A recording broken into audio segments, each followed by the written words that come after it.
क्यों जी? कैसे लीटर लगा है? 20 रुपए लीटर। 20 रुपए लीटर? 1 लीटर दे दे भैया।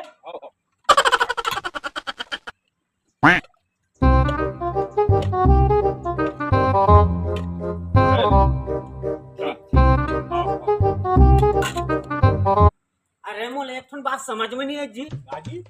हाँ, सामान 50 रुपया 60 रुपया लीटर लगा थे दूध के, अरे 20 रुपए लीटर में बेचा था। मतलब तुम्हारे घर बर्तन गाय भैंस होई ना? गाय गरू नहीं है जी। मैं खुद बनाता हूँ जी। हाँ? गाजी?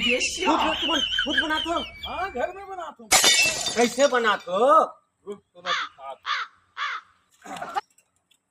मंजिल साहब, हाँ ये पानी ले, हाँ ये थोड़ा सा, ये बन गया दूध। अभी ये डाले हाथ, ये मिल्क पाउडर हुई ना? भैया, ये चावल आता है।